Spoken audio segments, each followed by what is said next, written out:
Hello students, आपका मेरे channel mathematics bye आज़ाद sir में स्वागत है। और आपने अभी तक मेरे चैनल को सब्सक्राइब नहीं किया तो चैनल को सब्सक्राइब कर लें, बेल आइकन को प्रेस कर लें। और बेटा, आज हम आपकी 8वीं क्लास की सामाजिक विज्ञान की वर्कशीट नंबर 25 करने वाले हैं, जो कि 28 दिसंबर के लिए है। सभी बच्चे यहाँ अपना नाम लिखेंगे, यहाँ अपने कक्षा अध्यापक या अध्यापिका का नाम लिखेंगे। और आज हम पढ़ेंगे बेटा हास्यकरण की समझ पार्ट 2। ये सेकंड वर्कशीट है बेटा हास्यकरण की। और देखिए, अल्पसंख्यक और हास्यकरण। अल्पसंख्यक और हास्यकरण। अल्पसंख्यक क्या होते हैं बेटा? अल्पसंख्यक एक ऐसा समुदाय है जो धार्मिक और भाषाई संख्या की दृष्टि से बाकी की आबादी के मुकाबले बहुत कम है। एक ऐसा समुदाय जो धर्म के आधार पर या भाषा के आधार पर बाकी देश की आबादी के मुकाबले बहुत कम होता है, वे अल्पसंख्यक कहलाते हैं। जैसे जैन, बौद्ध, ठीक है, ईसाई, मुसलमान, ये सब क्या हैं? अल्पसंख्यक हैं हमारे देश में।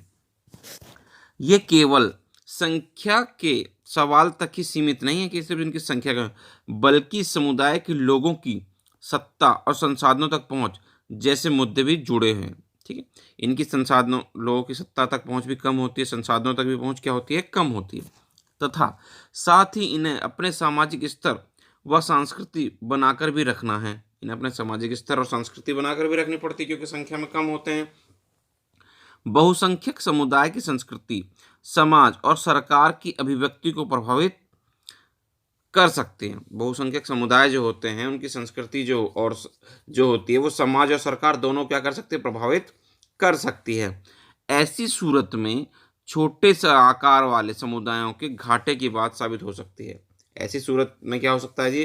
जो छोटे आकार के समुदाय के लोग हैं, उनके लिए घाटे की बात साबित हो सकती है। और संभव है कि इस कारण छोटे समुदाय हाशिए पर खिसकते चले जाएं, हाशिए पर चले जाएं। ऐसे में अल्पसंख्यक समुदायों को बहुसंख्यक समुदायों की सांस्कृतिक वर्चस्व की आशंका से बचाने के लिए सुरक्षात्मक प्रावधानों की जरूरत पड़ती है। क्योंकि अगर इस तरह से है तो जो बहुसंख्यक समुदाय हैं, उनकी संस्कृति का वर्चस्व जो हो जाएगा अल्पसंख्यक समुदाय की संस्कृति पर हावी हो जाएगा। तो उनको बचाने के लिए सुरक्षात्मक प्रावधानों की जरूरत है, ताकि अल्पसंख्यक की संस्कृति भी बरकरार रहे, बची रहे। संविधान में इन सुरक्षाओं की व्यवस्था इसलिए की गई है कि हमारा संविधान भारत की सांस्कृतिक विविधता की सुरक्षा तथा समानता व न्याय की स्थापना के लिए प्रतिबद्ध है। हमारा संविधान जो है बेटा, वो सभी के लिए क्या है? समान है। सांस्कृतिक विविधता, सुरक्षा, समानता, न्याय की स्थापना के लिए प्रतिबद्ध है। और वो कानून को बनाए रखने और मौलिक अधिकारों को साकार करने में न्यायपालिका की अहम भूमिका होती है। कानून को बनाए रखना है, ठीक है, मौलिक अधिकारों के साकार करने में न्यायपालिका की बहुत ही अहम भूमिका होती है। अगर किसी भी नागरिक को ऐसा लगता है कि इसके मौलिक अधिकारों का हनन हो रहा है, कोई उनका मौलिक अधिकार छीन रहा है, तो वह अदालत में जा सकता है। तो वह कहाँ जा सकता है बेटा? अदालत में जा सकता है। ठीक है, अब हम देखते हैं बेटा इसका सेकंड पैरा, मुसलमान और हाशियकरण। मुसलमान और हाशियकरण हमें पढ़ना बेटा। तो देखिए, कहता भारत की जनगणना 2011 के अनुसार मुसलमानों की संख्या को हाशियाई समुदाय माना गया है। जो बेटा 2011 की जनगणना हुई थी, उसके अनुसार मुसलमानों की संख्या को क्या माना गया? हाशियाई समुदाय माना गया। विभिन्न स्रोतों से प्राप्त जानकारी के अनुसार मूलभूत सुविधाएं, साक्षरता और सरकारी नौकरियों के हिसाब से इनकी स्थिति दूसरे समुदायों के मुकाबले बेहद क्या है बेटा? कमज़ोर रही है। ठीक है, इनके पास सरकारी नौकरियां भी नहीं होती हैं, कम होती हैं, और मूलभूत सुविधाएं भी इनके पास कम होती हैं। साक्षरता भी इनके अंदर ना के बराबर है, यह कम ही होती है। माननीय न्यायमूर्ति राजेंद्र सच्चर की अध्यक्षता में बनाई गई समिति 2005 की रिपोर्ट के अनुसार विभिन्न सामाजिक, आर्थिक एवं शैक्षणिक संकेतकों के हिसाब से मुसलमानों की स्थिति अनुसूचित जाति और अनुसूचित जनजाति जैसे अन्य हाशियाई समुदायों से मिलती जुलती है। जो मुसलमानों की जो स्थिति है वो इस समय कैसी है बेटा? जो अनुसूचित जाति, अनुसूचित जनजाति के जो लोग हैं, उनसे मिलती जुलती है। कहता है दूसरे अल्पसंख्यकों की तरह मुसलमानों के भी कई रीति रिवाज और व्यवहार मुख्य धारा के मुकाबले काफ़ी अलग हैं। ठीक है, दूसरे अल्पसंख्यकों की तरह भी जो रीति रिवाज हैं या व्यवहार है मुख्य धारा से काफ़ी अलग है मुसलमानों के भी। सब नहीं, लेकिन कुछ मुसलमानों में बुर्का, लंबी दाढ़ी और फेस टोपी का चलन दिखाई देता है। सब सारे मुसलमानों में नहीं, कुछ में दिखाई देता है, ठीक है। बहुत सारे लोग सभी मुसलमानों को इन्हीं निशानियों से पहचानने की कोशिश करते हैं। बहुत सारे लोग इन्हीं चीज़ों से उनको पहचानते हैं कि हाँ जी टोपी है, बुर्का पहन रखा है, ठीक है, लंबी दाढ़ी है। इसी कारण अक्सर उन्हें अलग नज़र से देखा जाता है। इस कारण बेटा कुछ लोग उनको अलग नज़र से देखते हैं और यही सोच उनके साथ गलत व्यवहार और भेदभाव का बहाना बन जाती है। और यही सोच जो होती है उनके साथ लोग गलत व्यवहार करते हैं या भेदभाव करते हैं और कभी कभी यही पूर्वाग्रह घृणा और हिंसा को जन्म देती है। और ये पहले से ही हम सोच लेते हैं इसकी लंबी दाढ़ी है, इसका बुर्का, तो ये मुसलमान है, तो ये घृणा और हिंसा को जन्म भी दे देती है, ठीक है। अब देखते हैं बेटा इसका निष्कर्ष क्या है। तो देखिए बेटा निष्कर्ष में हास्यकरण का संबंध अभाव, पूर्वाग्रह और शक्ति हिंसा के एहसास से जुड़ा हुआ है। हास्यकरण का संबंध बेटा अभाव हो, पूर्वाग्रह हो और शक्ति हिंसा के एहसास से जुड़ा हुआ है। हमारे देश में दलित भी इसी तरह के एक समुदाय है। हास्यकरण से कमजोर सामाजिक हैसियत ही पैदा नहीं होती, बल्कि शिक्षा व अन्य संसाधनों तक पहुंच भी बराबर नहीं मिल पाती है, ठीक है। इससे सिर्फ जो है कमजोर से सामाजिक हैसियत ही पैदा नहीं होती, बल्कि इससे शिक्षा व अन्य संसाधनों तक पहुंच भी बराबर नहीं मिल पाती है। इसके बावजूद हास्य समुदायों का जीवन भी बदला जा सकता है और बदलता है। हास्य समुदाय अपनी सांस्कृतिक विशिष्टता बनाए रखना चाहते हैं, साथ ही अधिकारों, विकास और अन्य अवसरों में भी बराबर का हिस्सा चाहते हैं, ठीक है। बेटा सांस्कृतिक विशेषता बनाए रखना चाहते हैं, ठीक है जी, अपने अधिकार, विकास और अन्य अवसरों का भी हिस्सा बनना चाहते हैं। अब देखिए बेटा क्रियाकलाप कहता अपने अनुभव के आधार पर बताइए कि हास्यई लोगों का जीवन कैसा होता है। इसका एक चित्र भी बनाइए, ठीक है। चित्र बना लेंगे। एक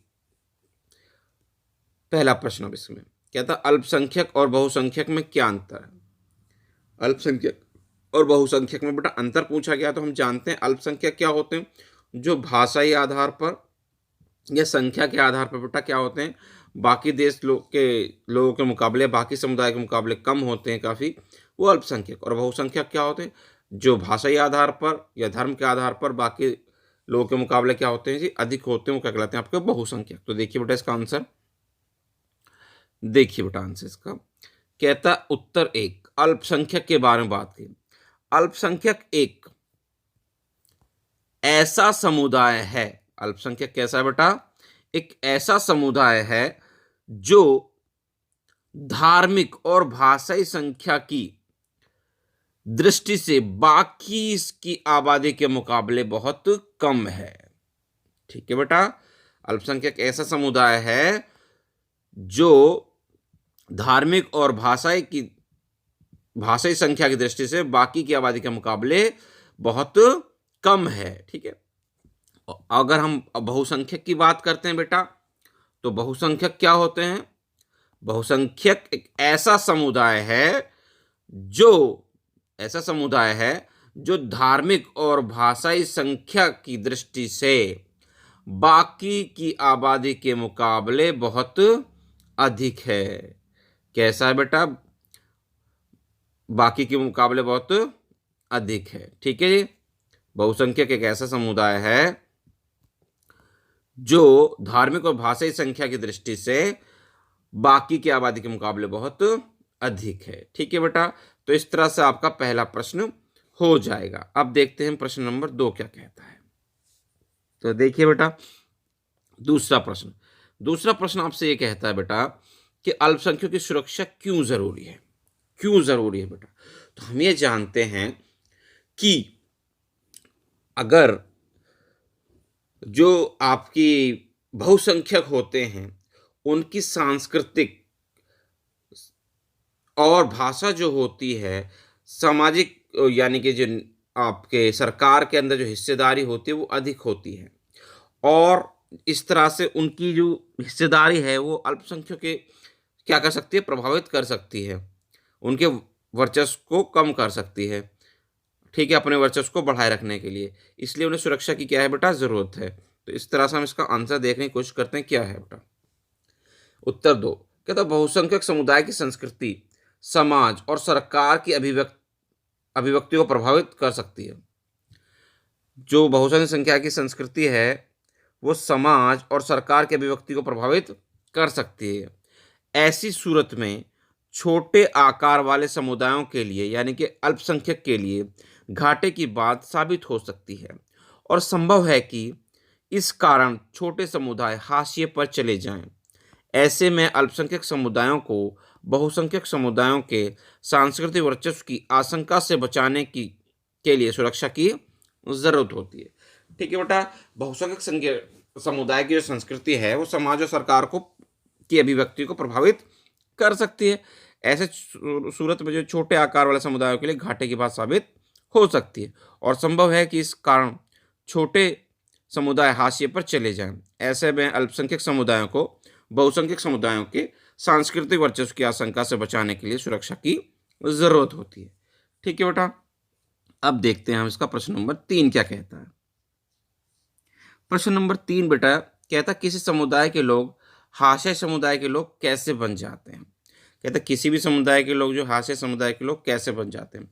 बेटा गरीबी के कारण, पहला एक कारण क्या हो सकता है, गरीबी के कारण, और जो संसाधन हैं उनकी कमी के कारण, ठीक है, निरक्षरता के कारण किसी समुदाय के लोग जो हाशिया समुदाय के लोग बन जाते हैं। देखिए देखते हैं इसका आंसर क्या है।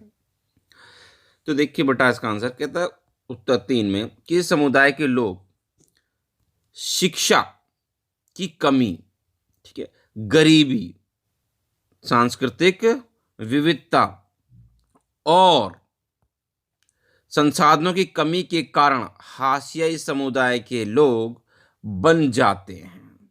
ठीक है बेटा, क्या पढ़ा हमने, किसी भी समुदाय के लोग जो होते हैं वो शिक्षा की कमी, गरीबी, सांस्कृतिक विविधता और संसाधनों की कमी के कारण हाशियाई समुदाय के लोग बन जाते हैं। ठीक है, इन 4 कारणों से वो हाशियाई समुदाय के लोग बन जाते हैं।